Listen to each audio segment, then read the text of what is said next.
How we doing, everybody? Steve here. In today's video, I'm going to be taking you behind the scenes and sharing with you the dark side of flipping items from eBay to Amazon.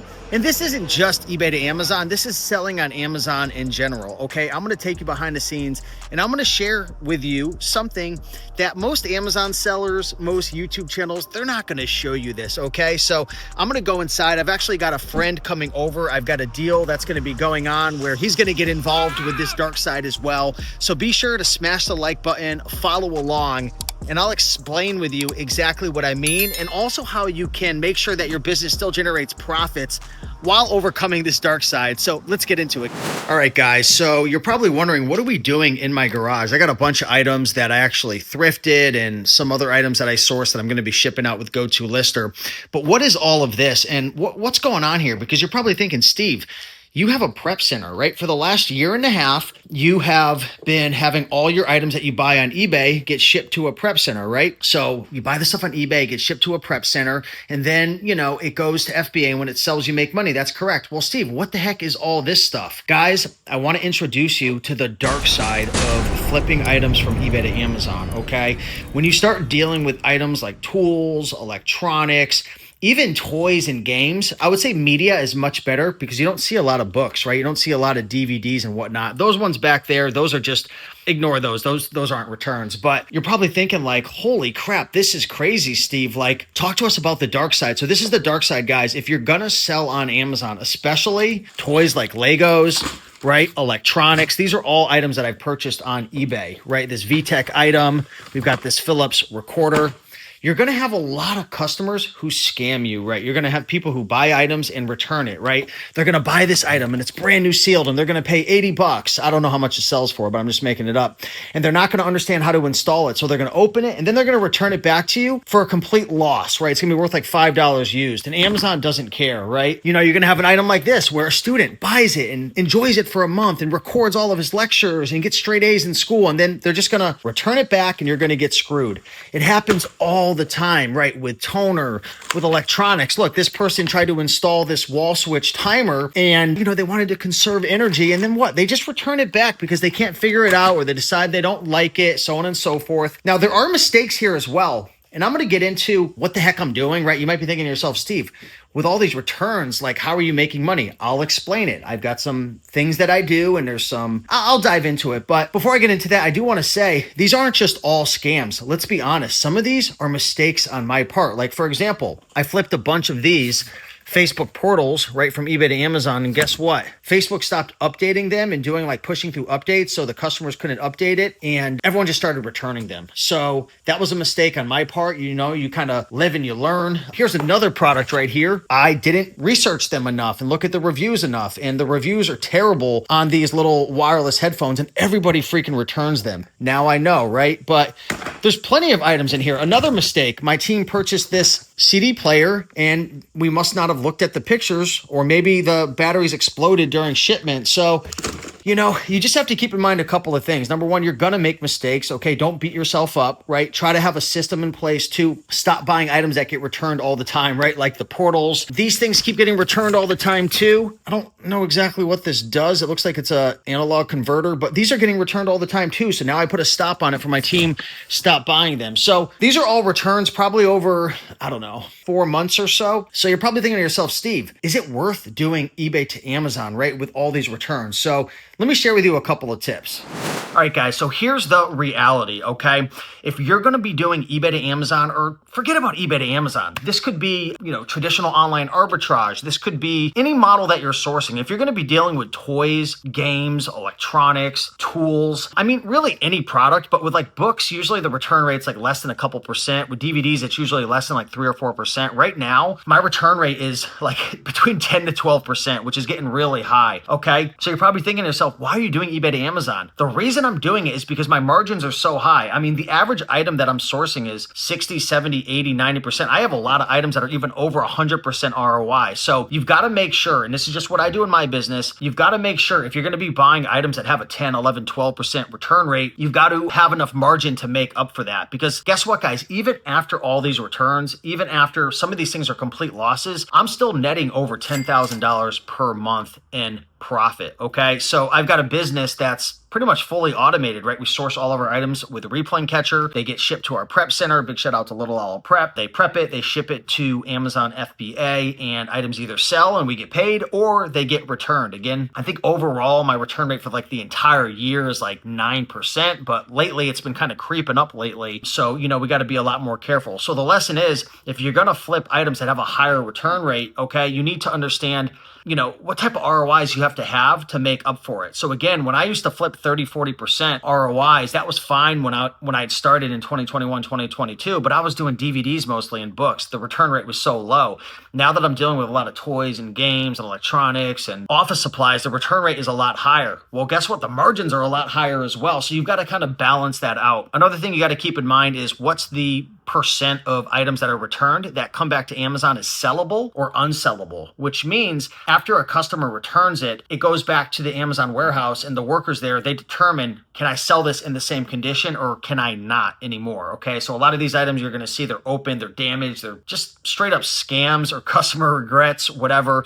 Those are going to be unsellable. In my business, about 60% of them are unsellable and 40% I can sell, and they end up selling and everything works out fine. So you've got to have enough margin there to make up for the items that, you know, are unsellable, because a lot of those will actually be a complete loss. Some of these items I'm spending $50 to sell it for 100, 125, and it comes back destroyed.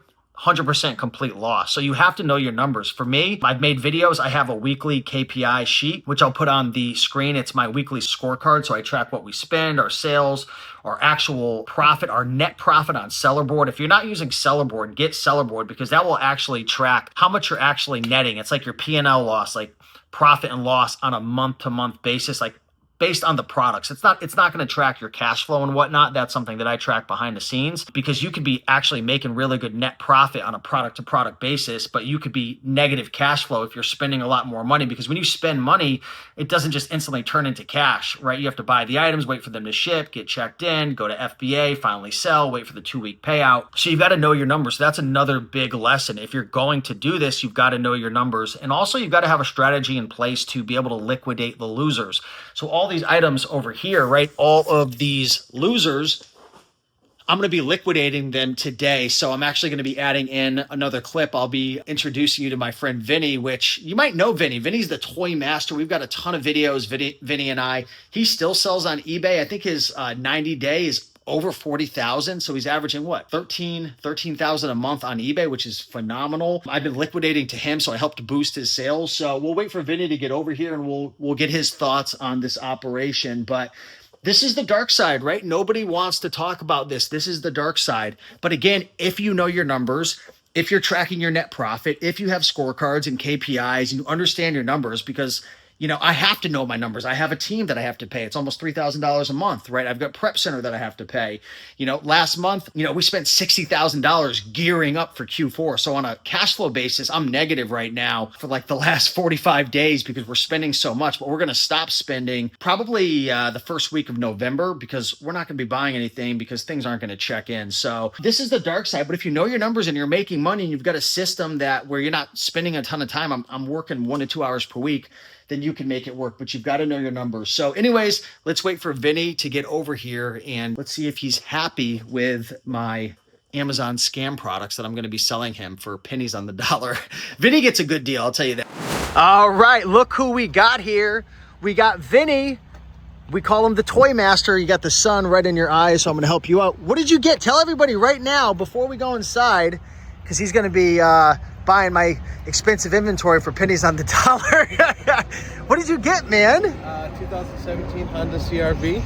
A Honda CRV, 2017 new car. How did you pay for this new car? eBay business only. Wait, you still sell on eBay? Because you used to make videos with me back in the day. You're still selling? It's even better now. Dude, I was telling people your 90-day average is over 40,000 right now. Hey, you dirty little dog. You're a dirty little dog. Look at this, man. Let's check out this car. This is like the new Escalade. Oh, look at that. You got milk. All right, so we're here with Vinny. I call him the toy master. I just startled him. What do you think here, man? A lot of this stuff that I liquidated to you on our last one a couple months back, did you sell a lot of it? Yeah. This sold for like 45 plus the shipping. Oh, now it has zero 35 value. plus shipping. Sold these. These are probably instant sellers at 30, 40. I don't see the Terminators. They always break these, but this one looks good. This is another 30 bucks there. I know that.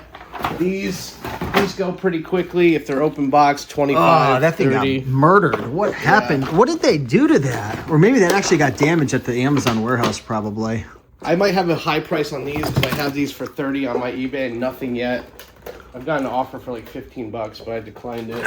So guys, who thinks that Vinny should get his YouTube channel started, okay? He's finally in a position where he's thinking about starting one up. So what I want you to do is comment the word Toy Master down below if you think Vinny should get his YouTube channel going. But the thing is, he's not only selling toys now, he pretty much sells anything under the sun, everything. So, yeah, so the plan is, what is the plan here? Are you going to just kind of go through everything and value everything out? Is that the plan for today? Yeah, yep. Just price it out and then go from there. All right, so I'm gonna let him get to work. I'm not gonna keep, pulling the camera out on him. Let him put this stuff together and let him pay me more than he should. So Vinny's going through some of the items. This was an Amazon scam. So what did you find in the Lego box? They opened it, returned it. Who knows if it's complete? And then there's like a knockoff minifigure. You can see it's not even I'm sorry for returning it. I give you extra things. That's why I told people, if you're going to do eBay to Amazon, you need high margins to make up for all the scams. You know why the customers do this, Avery, right? Because they know Amazon doesn't give a crap. All Amazon cares about is the customer. So they just figure, let's just buy it. We'll take out all the minifigures, take the good stuff out, and just send it back. And hey, Amazon doesn't care. Vinny looks confused. What are you looking for? Your YouTube channel that you never started? Yeah. So Vinny's laughing right now because he found something. He was excited that it was new sealed still. But what did they do? Regular tape. So they put just regular tape and taped it back up? Yeah, they just taped it back up. What do you think of these Amazon customers? Like, why are they doing this? They did not take the thing out of the package. Look, they didn't remove it. So they rip it open and then what? Tape it back. It doesn't make sense, though. I'm not kidding. It doesn't make sense. And final clip of the video, we've got his car all packed up.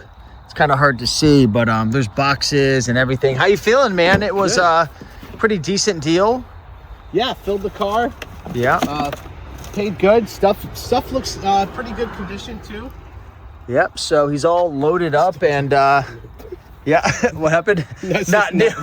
What is my team buying new items for where it clearly says not new? Or maybe the person that returned it. Well, we're going to sell it used anyways for like 40, 50, something like that. But it's too bad it wasn't new. Yep, all loaded up. And you can see he Front puts seat. what he's going to pay me on it. So we have a little deal, in terms of what he pays me. But yeah, feeling good?